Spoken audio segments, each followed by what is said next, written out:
Lapsepõlv oli ikka hea aeg. Ma mäletan väga hästi, kuidas ma maal vanaema juures paljalu muru peal jooksin ja torkivast tikripõõsast marju noppisin. Maal oli ikka tore käia. Ja vanaema tehtud toit oli alati nii hea. Mul tuli meelde, kuidas vanaisa lasi mul ja Karlasel esimest korda koduõlut proovida. Ja siis Karlasel jäi sellest kael nii kangeks, et ta ei suutnud pärast enam pead üldse liigutadagi. Head ajad. Ja mõnikord, kui vedas, siis vanaema andis 25 krooni ka. Mine pekki, vot siis oli pidu, 25 krooni.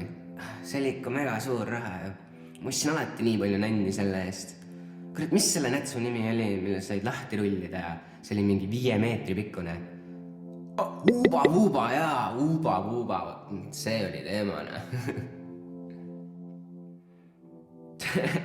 Kõige parem nali oli kunagi ikka see, et lükkasid kellelegi käed näo ette ja küsisid, et kas see nii suurt koera kardad või?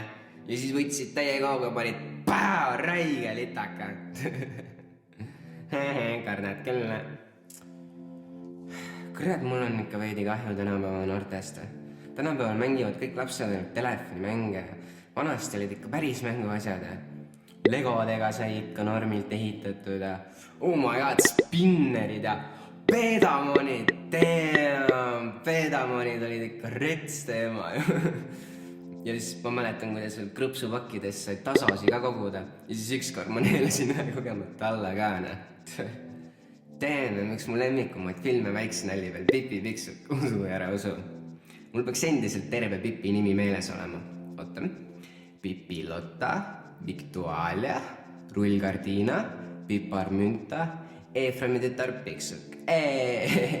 Pipi Lotta, Victualia, Rullgardiina, Piparmünta, Efremi tütar Pikksukk.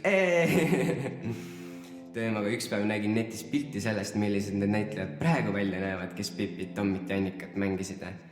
Ma sain peaaegu kreepsuna. Multikad olid ka ikka hoopis teised, mis praegu. Damn, see vana Cartoon Network, no see oli ikka üle kõige. Ed and Eddie, Dexter, Scooby-Doo, Johnny Bravo, Samurai Jack, Kids Next Door kas või Ben 10, Tom and Jerry. Ma olen vist kõiki Tom and Jerry osasi näinud. No, neid vanemaid vähemalt. Väiksena ma ikka fännasin Jerryt, aga kui ma nüüd mõtlema hakkan, siis ta oli ikka päris korralik tropp ju. Mul on Tommist lausa kahju. Ei tea, see on ka vist üks märk sellest, et lapsepõlv on juba möödas. Elu tuleb ikka nii ruttu peale.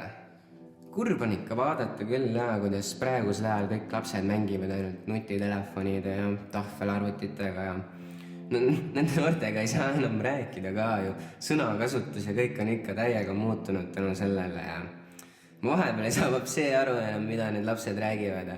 Põmst nägas, väg, jala, XD ja mis seal kõik veel on. Yo, what's up, bro? Yo, enne chillin. Cool.